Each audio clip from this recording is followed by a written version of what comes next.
நாம இன்னைக்கு மாரி செல்வராஜ் எழுதி இயக்கியிருக்கிற வாழை அப்படின்ற தமிழ் படத்தோட ரிவ்யூ பார்க்க போறோம். இந்த படம் வந்து சென்னையில போன வாரமே ரிலீஸ் ஆயிருந்தாலும் பூனேல என்னவோ திங்கக்கிழமை தான் ரிலீஸ் ஆச்சு. இந்த கதை வந்து ரொம்ப சிம்பிளான கதை. ஆனா இதை வந்து ஒரு அழகான திரைக்கதை அமைப்பு, சினிமாட்டோகிராஃபி, மியூசிக் மூலியமா ரொம்ப லைவ்லியா நம்மளுக்கு கொண்டு வந்து அந்த ஒரு சின்ன பையனோட கதையை ரொம்ப அழகா நம்மளுக்கு வந்து ப்ரெசென்ட் பண்ணியிருக்காரு அப்படின்னு. இந்த படத்தோட டீடைல்டு ரிவ்யூ நம்ம பார்க்கறதுக்கு முன்னாடி நம்ம சேனலுக்கு இதான் முதல் தடவை வந்திருக்கீங்க அப்படின்னாக்க அவசியமா சப்ஸ்கிரைப் பண்ணுங்க. இந்த படம் வந்து சிவனேந்தன் அப்படின்ற ஒரு சின்ன பையனோட கதை. சிவனேந்தனோட ரோல்ல பொன்வேல் நடிச்சிருக்கான். அவனோட ஃப்ரெண்டா சேகர் அப்படின்னு ஒரு கேரக்டர், அந்த ரோலை பண்ணியிருக்கிறது வந்து ராகுல். சிவனேந்தனோட அம்மாவா ஜானகியும் அவனோட அக்காவா திவ்யா துரசாமியும் நடிச்சிருக்கிறாங்க. இவங்க வந்து குடும்பத்துல பயங்கர ஏழ்மை இருக்கு. ஸோ இவங்க வந்து என்ன பண்றாங்கன்னா, ஊர்ல இருக்கிற வாழைத்தோப்புல போயிட்டு வாழைத்தாரை வந்து லாரியில ஏத்துற வேலை செய்யறாங்க அவங்க. இது வந்து தினக்கூலியா அவங்க போயிட்டு இருக்கிறாங்க. இது வந்து அவங்களோட சாப்பாட்டுக்கு கரெக்டா இருக்கு. சிவனேந்தனுக்கு வந்து அப்பா கிடையாது, கடன்லாம் வேற இருக்கு. அதெல்லாம் அடைக்கிறதுக்காக இவன் என்ன பண்றாங்கன்னா, இந்த பையனை வந்து சனி ஞாயிறு ஸ்கூல் லீவ் அன்னைக்கு இவனையும் வந்து தோப்பு கூட்டு போய் வாழைத்தார சமூக வைக்கிறாங்க. அது அவனுக்கு அவ்வளவு தூரம் பிடிக்கவே இல்லை. அதுவும் இல்லாம அது ரொம்ப பிசிக்கலி ஒரு டாக்ஸியான ஒரு வேலையா இருக்கனால அதை வந்து எப்படிதான் அவாய்ட் பண்ணலாம் அப்படின்னு எல்லா வீக்கெண்டும் அவன் ஏதோ பிளான் பண்ணிக்கிட்டே இருக்கிறான். அந்த ஊர்லயே ஒரு ஸ்கூல் இருக்கு, அந்த ஸ்கூலுக்கு இவங்க போறாங்க 5 நாள்ல. அந்த ஸ்கூல்ல டீச்சரா நிக்கிலா விமல் நடிச்சிருக்கிறாங்க. இவங்க இந்த பசங்க தோப்புக்கு போறாங்க இல்லையா, வாழைத்தோப்புல. அது வந்து வாழைத்தாரை வந்து வெட்டுறதும் அந்த தார் உழறப்ப அதை பிடிக்கிறதும் ஒரு ஸ்பெஷலைஸ்ட் ஜாபா கன்சிடர் பண்றாங்க.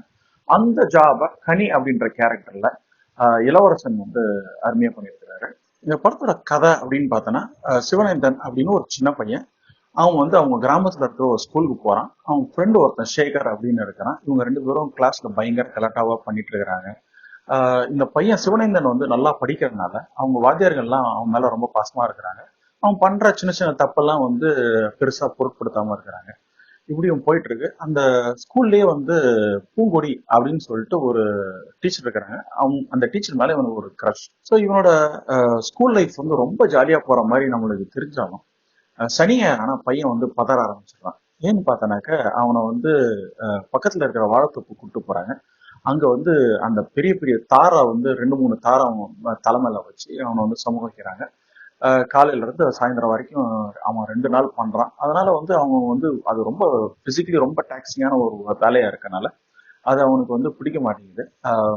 அப்புறம் அவனை ஸ்கூல்லயே நிறைய பேர் எல்லாரும் கிண்டல் பண்றாங்க, கோண கழுத்தன் அப்படின்னு சொல்லிட்டு. ஏன்னா அவ்வளோ லோடு வந்து கழுத்துல கழுத்துல ஏத்துறப்போ அது கழுத்து வந்து ஒரு மாதிரி இதாகுது போல தருது. இந்த பையன் வந்து போக மாட்டேன் அப்படின்னு சொல்லிட்டு அடம் பிடிச்சிட்டே இருக்கிறான். வார வாரம் டிசைனா அவன் ஏதோ கதை சொல்லிக்கிட்டே இருக்கிறான். அதே மாதிரி இந்த தோப்புல வந்து இவங்க எல்லாரும் என்ன நினைக்கிறாங்கன்னா, இந்த ட்ரேடர் வந்து இவங்களுக்கு கம்மியான சம்பளம் கொடுக்குறாரு அப்படின்ற ஒரு தாட் ஓடிக்கிட்டே இருக்கு. 1 ரூபாய் தராங்க ஒரு தாருக்கு. ஸோ அது வந்து கொஞ்சம் ஜாஸ்தி வேணும் அப்படின்னு சொல்லிட்டு கலையரசன் வந்து அந்த ஐடியாவை ப்ரொபோஸ் பண்றாரு. ஸோ அதை வந்து புரோக்கர் வந்து ஏத்துக்கலனாலும் ட்ரேடர் சொல்றாங்க. இந்த ட்ரேடர் வந்து ரொம்ப கஷ்டப்பட்டு ஃபர்ஸ்ட் முடியாது, 1.5 ரூபாய் தரேன் அப்படின்றாரு. அதுக்கப்புறம் 2 ரூபாய் தர்றாரு. அதனால இவருக்கு வந்து இவங்க இந்த குரூப் மேல கொஞ்சம் காண்டாயிருது. அதனால இவர் வந்து இவங்களை சரியா கவனிக்க மாட்டேங்கிறாரு. டிரான்ஸ்போர்டேஷன் ஃபெசிலிட்டி எல்லாம் வந்து பெருசா எதுவும் கொடுக்க மாட்டேங்கிறாரு. ஸோ எது அவைலபிளோ அதுல வந்து கொடுத்து விட்டுட்டு இருக்கிறாரு. அதே மாதிரி இந்த பையன் வந்து தோப்புக்கு போகாம ஒரு நாள் என்ன பண்றான், காலில் ஒரு ஓட்டையை போட்டு ரத்தம் வர வச்சு எனக்கு வந்து முள்ளு குத்திருச்சுன்னு சொல்லிட்டு கதை விடுறான் அவங்க அம்மாட்ட. அவங்க அம்மா சரிடா வீட்டுல மாட மேயே, யாரோட வயலுக்கும் போகாம பாத்துக்கோ அப்படின்னு சொல்லிட்டு அவனை வீட்டுல உட்கார வச்சுட்டு இவங்க கிளம்புறாங்க. இந்த பையன் வந்து மாடு மேய்க்கிறதுக்கு கூப்பிட்டு போறான். போனாக்க அவனோட க்ரஷ் அவங்க மிஸ் வராங்க. ஸோ மிஸ் வந்த உடனே நானும் உங்க கூட வரேன் அப்படின்னு சொல்லிட்டு அவங்க கூட போயிட்டு வர்றான். வந்து பார்த்தா மாடு அங்கே காணும், எங்கேயோ அது போயிடுச்சு அது. சரி அந்த மாடை தேடி போறான். அது போனனாக்கா அது எங்க ரொம்ப தூரம் போயிட்டே இருக்கிறான். அது மாடு எங்கேயுமே தெரிய மாட்டேங்குது. அதுக்குள்ள பார்த்தோன்னா ஊருக்குள்ள இந்த புரோக்கரோட ஃபார்ம்ல போயிட்டு இந்த மாடு மேய்ஞ்சிருச்சுன்னு அவன் கட்டி வச்சிருக்கான் அந்த மாட்டை. ஒரு பெரிய பஞ்சாயத்து ஓப்பன் ஆக போகுது அப்படின்னு நினைச்சிட்டு இருக்கிறப்போ அவங்க அம்மா வந்து பஞ்சாயத்துல எதுவும் பண்ண வேணாம், என்னோட தோட வச்சுக்கோ, மாடை வந்து விட்டு இந்த பிரச்சனையை பெருசு பண்ணாத அப்படின்னு சொல்லிட்டு அவங்க கொடுத்து விட்டுறாங்க. அதுக்கப்புறம் இவங்க அம்மாவுக்கு இவங்க மேல பயங்கரமான கோவம் வருது. இவன் ஒரு வேலையை கொடுத்தனா பொறுப்பு இல்லாம செய்யாம ஒரு பெரிய பிரச்சனை இழுத்துட்டு வந்தாங்க அப்படின்னு சொல்லிட்டு இவன் வந்து இவங்க அம்மா வந்து இவங்க கூட பேசுறதை நிப்பாட்டிடுறாங்க. அதனால இவன் வந்து ரொம்ப வருத்தப்படுறான். இல்லம்மா எனக்கு அடுத்து லீவ் வருது, ஒரு 10 நாள் நான் வந்து பண்றேன் எல்லா வேலையும் அப்படின்னு சொல்லிட்டு ரொம்ப கெஞ்சுறான். அவங்க அம்மா ஓகே அப்படின்னு சொல்றாங்க. இவன் வந்து பொறுப்பா அதுக்கப்புறம் இருந்தானா அப்படின்னு கேட்டனாக்க அவங்க வந்து அவ்வளவு தூரம் விளையாட்டுத்தனமாவே இருக்கிறான். அதனால ஒரு பிரச்சனை ஒன்று வருது. அதே மாதிரி இவங்க வந்து அந்த கூலியை வந்து ₹1 2 ஏத்தனால அந்த ட்ரேடர் அவனோட கேர்லெஸ்னஸ்னால ஒரு பிரச்சனை வருது. இந்த பிரச்சனை எல்லாம் வந்து ஒன்னா கூடி ஒரு நாள் வந்து விடியறப்போ அது ஒரு பெரிய ஆஹ், ரொம்ப ஒரு பெரிய ஆக்சிடென்ட்டா வந்து நிக்குது அது. அந்த ஆக்சிடென்ட்டை இந்த கேரக்டர் எல்லாம் வந்து எப்படி ஃபேஸ் பண்றாங்க, அதுல இருந்து மீண்டு வர்றாங்களா அப்படின்றதான் அந்த படத்தோட கிளைமேக்ஸ். நான் முன்னாடி சொன்ன மாதிரி இந்த படத்தோட ஆஹ், கதை அப்படின்னு பார்த்தோம்னா ரொம்ப சின்னது. ஒரு ஆக்சிடென்ட் நடக்குது. அந்த ஆக்சிடென்ட்டை ஒரு 2 3 பேர் அதால இம்பாக்ட் ஆகுறாங்க. அந்த இம்பாக்ட் என்ன அப்படின்றத வந்து அந்த ஸ்டோரியோட கிளைமேக்ஸா இருக்கு. அந்த கிளைமேக்ஸுக்கு கொஞ்சம் கொஞ்சமா ஆரம்பத்துல இருந்தே அந்த ஸ்டோரியை கொஞ்சம் கொஞ்சமா பில்ட் பண்ண வச்சு வேற எந்தெந்த கேரக்டர் அவங்க மேல அவங்களோட லைக்ஸ் என்ன டிஸ்லைக்ஸ் என்ன, ஒவ்வொருத்தரோட ஓட்டம் எப்படி இருக்கு அப்படின்றதெல்லாம் கொஞ்சம் கொஞ்சமா பில்ட் பண்ணிட்டே வந்து அந்த ஊர் எப்படி இருக்கு, அந்த ஊரோட ஜென்ரல் சைக்கி என்ன அப்படின்றது எல்லாத்தையும் கொஞ்சம் கொஞ்சமா பில்ட் பண்ணி வந்து அந்த கிளைமேக்ஸ் வந்து கொண்டு வந்து விட்டுட்டு அந்த கிளைமேக்ஸ்ல ஒரு பூகமமா வெடிக்குது. இது எல்லாத்தையும் ரொம்ப எல்லாமே ஒரு எமோஷனல் தான், எங்கேயுமே ஆக்ஷன் கிடையாது அப்படின்றப்போ இதுக்கு வந்து ஸ்க்ரீன் பிளே ரொம்ப அழகா அமைச்சு ரொம்ப டச்சிங்கா வந்து கொண்டு வந்துருக்கிறாங்க. ஆரம்பத்துல இந்த பையன் எதையோ தொலைச்சிட்டு தேடுறான். பயங்கரமான பயத்துல அவங்க தேடுறதை காமிக்கிறாங்க. அதுக்கப்புறம் என்ன நடக்குது நம்மளுக்கு எதுவும் சொல்லலை. அப்படியே வந்து படம் அதோட ரெகுலர் ஓட்டத்துக்குள்ள வருது. சிவனேந்தனோட டெய்லி லைஃப் எப்படி இருக்கு, அவன் ஸ்கூலுக்கு போறான், வாழைத்தோப்பு சனி ஞாயிறானா வாழைத்தோப்பு போறான், இப்படின்னு அவனோட லைஃப் போயிட்டு இருக்கு. அதுல அவனுக்கு வந்து எது எல்லாம் பிடிச்சிருக்கு, என்னென்னலாம் பிரச்சனை இருக்கு அப்படின்றதெல்லாம் காமிக்கிறாங்க. அவனோட ஃப்ரெண்ட்ஸ் எல்லாம் வந்து எப்படி அவங்க கூட இன்டராக்ட் பண்றாங்க, அந்த பக்கத்து வீட்டுக்கார பையனோட எவ்வளவு அந்யோன்யமா இருக்கிறான், அந்த ஒரு கமல் ரஜினி சண்டை 90s உரித்தான அந்த சண்டை. அப்புறம் அந்த டைம்ல வந்த சாங்க்கு வந்து அவங்க ஸ்கூல்ல டான்ஸ் ஆடுறாங்க அந்த டீச்சரோட. இந்த மாதிரி அவங்க ஸ்கூல்ல பண்ற அவனோட சந்தோஷங்களை எல்லாத்தையும் சொல்லிட்டு அப்புறம் அவங்க வாழைத்தோப்பு போறப்போ அந்த பெருசா 2 வாழைத்தாரை தூக்கிட்டு அவங்க போறப்போ அவங்க படுற கஷ்டம், அதோட வலி என்ன, அவங்க ஃபேமிலியில வந்து இந்த பணத்துக்கு எவ்வளவு தூரம் இந்த பணத்தை நம்பி இருக்கிறாங்க, அவங்களோட சாப்பாட்டுக்கே அதுதான் ஆதாரமா இருக்கு. அப்போ வந்து அவங்க அம்மா வந்து இந்த பையனை அனுப்புறத எப்படி பாக்குறாங்க அப்படின்றதெல்லாம் ரொம்ப அழகா நம்மளுக்கு வந்து கொஞ்சம் கொஞ்சமா கதை வந்து அப்படியே வியூ பண்ணி நம்ம அந்த உலகத்துக்குள்ள கொண்டு போகுது. அதே மாதிரி தேனி ஈஸ்வரோட சினிமோட்டோகிராஃபி வந்து நம்மள அந்த ஊருக்குள்ளேயே கொண்டு போய் உட்கார வைக்குது, அந்த வாழைத்தோப்புக்குள்ளேயே கொண்டு போய் உட்கார வைக்குது. அதனால நம்மளுக்கு வந்து அந்த எமோஷன்ஸ் எல்லாமே வந்து நம்மளுக்கு கனெக்ட் ஆகி வருது. அப்படி இருக்கிறப்ப இந்த பையன் வந்து தோப்புக்கு வராம ஒரு நாள் எதிர்றான், எஸ்கேப் ஆகுறான். அந்த எஸ்கேப் ஆகுறதோட அதே மாதிரி இந்த தோப்புல வேலை செய்யறவங்களாம் ₹1 கம்மின்னு நினைச்சிட்டு ஜாஸ்தி கேட்கறாங்க. இந்த ரெண்டுத்தோட இம்பாக்ட் வந்து என்ன ஆகுதுன்னா ஒரு நாள் ஒரு பெரிய ஆக்சிடென்ட் ஆகுது. அந்த ஆக்சிடென்ட் நடக்கிறப்ப இந்த பையன் வந்து வழக்கம் போல வேலைக்கு போகாம ஸ்கூல்ல போய் டான்ஸ் ஆடுறதுக்காக போறான். போயிட்டு வந்து பார்த்தோன்னா அவனுக்கு பயங்கரமான ஒரு பசி. அந்த பசியை வந்து ரொம்ப அழகா காமிச்சிருக்காங்க. ஏன்னா அவன் அடுத்து அன்னைக்கு அன்னைக்கு ஃபுல்லா அவன் சாப்பிடாம கிடைக்கிற எல்லா வாய்ப்பையும் தட்டி தட்டி போகுது. கடைசியில வீட்டுக்கு வந்து சாப்பிடலாம் அப்படின்னு நினைக்கிறான். அவன் வீட்டுல பார்த்தோன்னா ஒரு பெரிய ஆக்சிடென்ட் ஆயிருக்கு. அதை வந்து அவங்க வந்து எப்படி அதை ஹேண்டில் பண்றதுன்னே அவனுக்கு தெரியல, ஒரு கன்ஃபியூஷனா இருக்கிறான். அவன் சின்ன பையன் வேற. ஸோ அது எல்லாத்தையும் வந்து ரொம்ப அழகா அவனோட கன்ஃபியூஷனை, அவனோட என்ன பண்றதுன்னு தெரியாத ஒரு ஒரு சுச்சுவேஷனை எல்லாத்தையும் ரொம்ப அழகா நம்மளுக்கு கேப்சர் பண்ணி கடைசியில் அந்த கிளைமேக்ஸை கொண்டு வந்து நிப்பாட்டிருக்காங்க. அந்த அந்த கிளைமேக்ஸ்ல கூட அந்த குடுகுடுப்பக்காரனோட அந்த குடுகுடுப்பையை வந்து வச்சு அதை ஒரு பிளாக் அண்ட் ஒயிட்ல வந்து ஒவ்வொருத்தர் சாவு போறவங்கள செத்தவங்களோட போட்டோவையும் வந்து காமிச்சு அது ஒரு மாதிரியான ஒரு இம்பாக்டையும் நம்மளுக்கு விஷுவலா கிரியேட் பண்ணி அந்த எமோஷனுக்கும் அந்த விஷுவலா மீனிங் அந்த மியூசிக் வந்து எமோஷனலை கொண்டு வந்தாலும் விஷுவல்ஸ்ல வந்து அந்த ஒரு இம்பாக்டை கிரியேட் பண்ணி அந்த கிளைமேக்ஸ் வந்து ரொம்ப ஆழமா காமிச்சதுல வந்து ஒரு பெரிய இது நினைக்கிறேன். ஏன்னா அந்த ஜெனரல் எமோஷனை வந்து நம்ம ஒரு கிளைமேக்ஸை வெறும் எமோஷனலே கடத்துறப்போ அதுல நிறைய சேலஞ்ச் இருக்கு. அதை வந்து மாரி செல்வராஜன் இந்த படத்துல ரொம்ப அழகா டைரக்ஷன்ல பண்ணியிருக்காரு அப்படின்னு சொல்லுவேன் நான். இந்த படத்துல எனக்கு பிடிச்ச விஷயம் அப்படின்னு பார்த்தோன்னாக்கா இந்த ஓப்பனிங் சீன் ஒரு பயங்கரமான ஒரு பயத்துல பதட்டத்துல எதையோ கூப்பிடுறான், அது என்னன்னு தெரியல நம்மளுக்கு.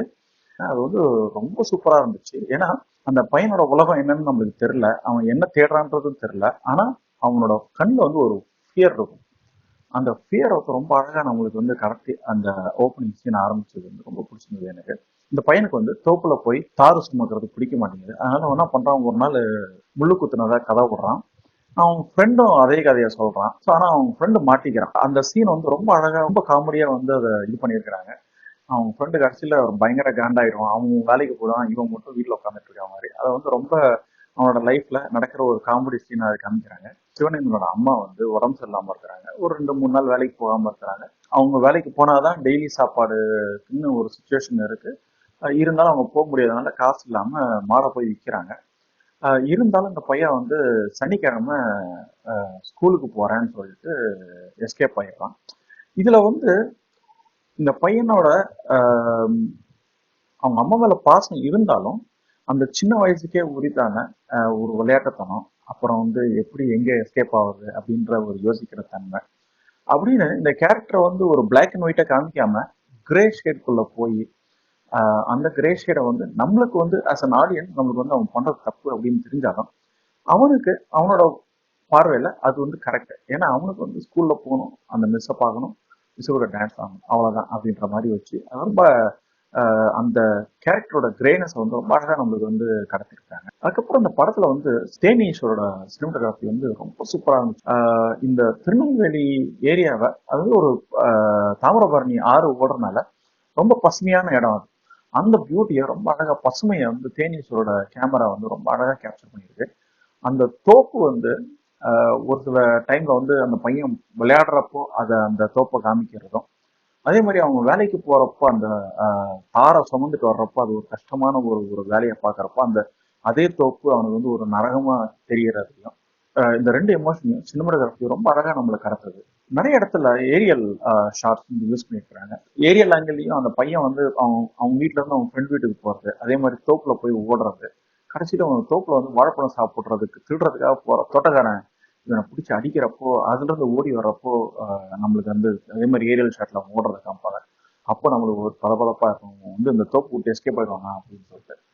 அந்த மாதிரி நிறைய இடங்கள்ல நம்மளுக்கு வந்து ஒரு ஒரு பேர்ட்ஸ் ஐ வியூல இந்த பையனை வந்து நம்ம தூரத்துல இருந்து ஒரு அப்சர்வரா பார்க்க வச்சு அவனோட நிலைமைய பார்த்து நம்மளை வந்து பதற வைக்கவோ சந்தோஷ வைக்கவோ படுது. கிளைமேக்ஸ் சீன்ல ஒரு ஒரு டெத்து, அந்த டெத் வந்து அவனை எப்படி இம்பாக்ட் பண்ணுது, அதை வந்து ஒரு ரியலிஸ்டிக் சினிமோட்டோகிராஃபில அந்த அந்த குடுகுடுப்பை ஆற்ற ஒரு அந்த ஒரு சீன், அதுக்கப்புறம் வந்து இறந்தவங்களோட போட்டோவையும் காமிக்கிறது, அந்த ஒரு juxtaposition in black and white, அந்த குடுகுடுப்பை மட்டும் ரெட் கலர்ல வந்து காமிக்கிறது, அது எல்லாமே சேர்ந்து நம்மளுக்கு வந்து அந்த அந்த கிளைமேக்ஸுக்கு தேவையான விஷுவல் இம்பாக்டை வந்து அந்த சினிமோகிராஃபி வந்து ரொம்ப அழகா நம்மளுக்கு கன்வே பண்ணியிருந்தது இந்த படத்துல. அதே மாதிரி சந்தோஷ் நாராயணனோட மியூசிக் வந்து இந்த படத்துக்கு பெரிய ஸ்ட்ரென்த் அப்படின்னு சொல்லலாம். ஏன்னா அந்த மாடு தொலைஞ்ச உடனே அவன் வந்து பதறுவான்.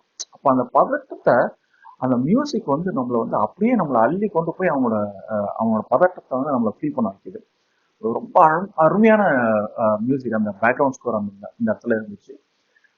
அதே மாதிரி அந்த இடத்துல சினிமோகிராஃபி வந்து ஒரு ஏரியல் ஷாட் ஒன்று இருக்கும். அவன் வந்து தேடிட்டே இருப்பான். அந்த ட்ரோன் வந்து அப்படியே அவனோட ஆங்கிள் அவனோட வியூல இருக்கும். அப்புறம் அப்படியே எலிவேட் ஆகி காமிக்கிறப்போ ஒரு மலையோட உச்சியில இருப்பான். அந்த மலை உச்சிக்கு தாண்டி பார்த்தோன்னா ஃபுல்லா பெரிய ஊர் தெரியும். அப்போ அதை பார்த்த உடனே எனக்கு என்ன மாதிரியான இம்பாக்ட் இருந்துச்சு அப்படின்னா, இவனுக்கு முன்னாடி அந்த மாடை வந்து அவனுக்கு இன்னும் நிறைய தேடினாதான் அந்த மாடு வந்து இருக்கா இல்லையான்றதே அவனுக்கு தெரியும் அப்படின்றது தெரிஞ்சது. அப்போ வந்து ஒரு பெரிய மலைப்பை வந்து கிரியேட் பண்ணுச்சு. அந்த அந்த இடத்துல வந்து அந்த விஷுவலாகவும் அந்த சவுண்ட் எஃபெக்டும் சேர்ந்து அந்த மலைப்பை வந்து ஆடியன்ஸுக்கு கடத்துச்சு அப்படின்னு. இந்த படத்துல வந்து எனக்கு பிடிச்ச பாட்டு 3. அந்த 3மே ஒரு டிஃப்ரெண்ட் எமோஷன்ஸ் பிளஸ் மியூசிக்கலா ஒரு டிஃப்ரெண்டாகவும் இருந்துச்சு. தென்கிழக்கு அப்படின்ற பாட்டுல வந்து தீயோட வாய்ஸ் வந்து எப்பவுமே ஜென்ரலா ஒரு பெப்பி சாங்க்கு தான் தீய போடுவாங்க. ஆனா இதுல வந்து ஒரு ஒரு மாதிரி ஒரு சாஃப்டா எமோஷனலா இருக்கிற சாங் இது. அதே மாதிரி அதுல வந்து இந்தியன் கிளாசிக்கல் மியூசிக் பீஸும் நடுவில் வந்து ரொம்ப நம்மளுக்கு வந்து எப்போ வந்துச்சு எப்போ போச்சுன்னு தெரியாத அளவுக்கு அந்த ஒரு ஒரு ஒரு பிட்ஸ் வந்து வந்துட்டு போச்சு. அது ரொம்ப இன்ட்ரெஸ்டிங்கா இருந்தது. அதே மாதிரி இந்த ஒரு ஊர்ல ஒரு ராஜா அப்படின்ற அந்த பாட்டு, அது வந்து ஒரு அந்த சுச்சுவேஷன் அந்த அந்த கேரக்டரை வந்து அந்த சிவனேந்தனை இன்ட்ரோடியூஸ் பண்றப்போ அந்த பாட்டு வந்து வருது. ஒரு ராஜா அப்படின்னு இன்ட்ரோடியூஸ் பண்ணோடனே சரி ஒருவேளை பயங்கரமா அப்படி இப்படின்னு வரும் லிரிக்ஸ் அப்படின்னு நினைச்சேன். ஆனா அந்த லிரிக்ஸ் வந்து அவனோட ஐரணிய அவன் இருக்கிற ஒரு பரிதாப சூழ்நிலைய அந்த ராஜான்ற வேர்ட் போட்டு நம்மளுக்கு வந்து அதை சொல்ல வைக்கிறது. இந்த லிரிக்ஸ் பாத்தீங்கன்னா ஒரு ஊர்ல ஒரு ராஜா, மேல பார்த்தா வானம், கீழே பார்த்தா பூமி, ரெண்டுத்துக்கு நடுவில் பாரமா அவன் அப்படின்னு சொல்லிட்டு அவனோட அவனோட சுமைகளை நம்மளுக்கு வந்து அந்த பாட்டுல ரொம்ப அழகா நம்மளுக்கு வந்து அந்த அவனோட சுச்சுவேஷனை புரிய வைக்கிறாங்க.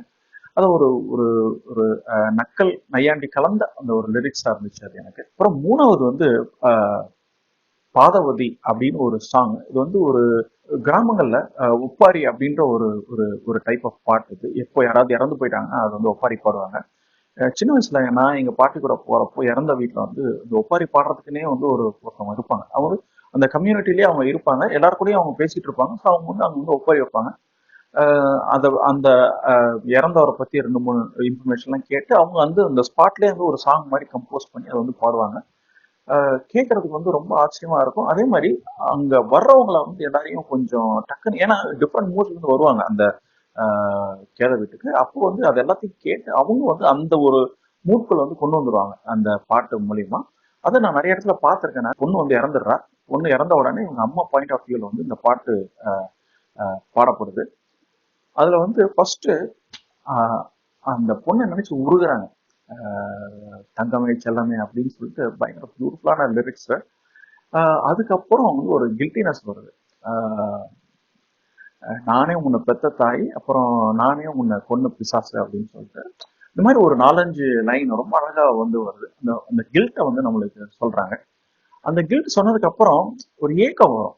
அப்போ ஏதாவது பண்ணி வந்து நாங்க வந்து திருப்பி கொண்டு வந்துடணும் அப்படின்ற ஒரு ஃபேஸ்க்கு வந்து போவாங்க. அந்த ஃபேஸ்ல வந்து இது வந்து ஒரு வயசான அம்மா வந்து பாடுற ஒரு பாட்டு. அப்போ வந்து என்னோட காஞ்ச மாற வெட்டித்தர, நீ ரத்தமா சத்தமா வா அப்படின்னு சொல்லிட்டு, அதாவது நீ உயிரோட திருப்பி வா அப்படின்னு சொல்லிட்டு திருக்குறள்லயே கூட ஒரு இடத்துல வரும். அதாவது ஒரு பெண்மைக்கு வந்து ஹால்மார்க் அப்படின்னா மார்பு தான் சொல்லுவாங்க. இப்போ அந்த மார்பையும் வந்து அந்த அந்த அம்மா வந்து வெட்டி தர அப்படின்னாக்க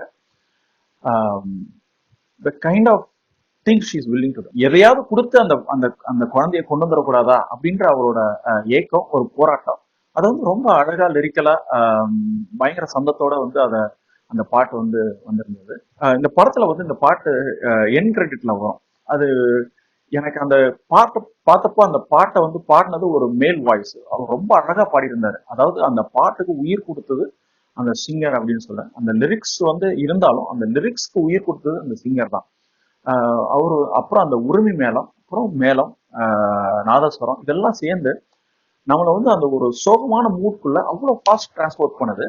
ஆனா இதுல ஒரு கொடுமை என்னன்னா, அந்த படத்துல என் டைட்டில்ல வந்துச்சு. அதுவும் இல்லாம அந்த அம்மா வந்து பாடுற மாதிரி பாட்டை மேல் வெர்ஷன்ல பாட வச்சது வந்து அந்த இடத்துல சிங்க் ஆகாமலே இருந்துச்சு எனக்கு. ஏன்னா நம்மளுக்கு வந்து அது டக்குன்னு கேட்ட உடனே நம்மளுக்கு புரியணும், அப்பதான் வந்து சரியா வரும். ஒரு ஃபீமேல் சிங்கரும் அதுல பாடி இருக்கிறாங்க. ஏன்னா அவங்களை ஏன் யூஸ் பண்ணல அப்படின்னு தெரியல. யூஸ் பண்ணியிருந்தாங்கனாக்கா நம்மளுக்கு வந்து ஆடியன்ஸா பாக்குறப்போ அந்த பாட்டை, அந்த லிரிக்கை கனெக்ட் பண்றதுக்கு ரொம்ப ஈஸியா இருந்திருக்கும்னு நினைக்கிறேன். அதுவும் இல்லாம இந்த படத்தை வந்து இந்த பாட்டை என் டைட்டில்ல போடுறது வந்து ஒரு பெரிய, இந்த பாட்டோட ஃபுல் பொட்டன்ஷியலை கரெக்டா யூஸ் பண்ணாம விட்டாங்களோ அப்படின்னு எனக்கு தோணுச்சு. அதே மாதிரி இந்த படத்துல வந்து இந்த ஸ்கூல் டீச்சர் மேல இந்த பையனுக்கு வந்து ஒரு க்ரஷ் இருக்கு. அந்த க்ரஷை காமிக்கிறப்போ அந்த பையன் வந்து ஒரு டீச்சரோட கர்ச்சீஃபை திருடுற அந்த படலம் அது கொஞ்சம் ஒரு மாதிரி நெருடலாவே இருந்துச்சு. சரி அனிவா, இந்த படத்தை பார்க்கலாமா வேணாமா அப்படின்னு கேட்டீங்கன்னா இந்த படத்தை அவசியமா பார்க்கணும் அப்படின்னு சொல்றேன். இது வந்து சின்ன பசங்களுக்கான படம் கிடையாது. அவங்கள கூட்டு போலாமா அப்படின்னு கேட்டீங்கன்னா கூட்டு போகலாம், ஒன்றும் பிரச்சனை கிடையாது. இது வந்து ஒரு திருநெல்வேலி மாவட்டத்தை ரொம்ப அழகா நம்ம கண் முன்னாடி கொண்டு வந்து காமிக்குது. அந்த தோட்டத்துல வேலை செய்யற ஒரு பையனோட சோகங்கள், சந்தோஷங்கள் அதெல்லாம் வந்து நம்மளுக்கு ஒரு புது உலகத்தை நம்மளுக்கு காமிக்குது. அதனால இந்த படத்தை தியேட்டர்லயோ பிக் ஸ்கிரீன்லயோ பார்த்தா நீங்க வந்து ரொம்ப என்ஜாய் பண்ணுவீங்க அப்படின்னு நினைக்கிறேன். இந்த வீடியோ உங்களுக்கு பிடிச்சிருந்ததுனாக்க லைக் பண்ணுங்க, ஷேர் பண்ணுங்க, சப்ஸ்கிரைப் பண்ணுங்க. இன்னொரு நாள் இன்னொரு படத்தோட ரிவ்யூவோட சந்திக்கலாம். அது வரைக்கும்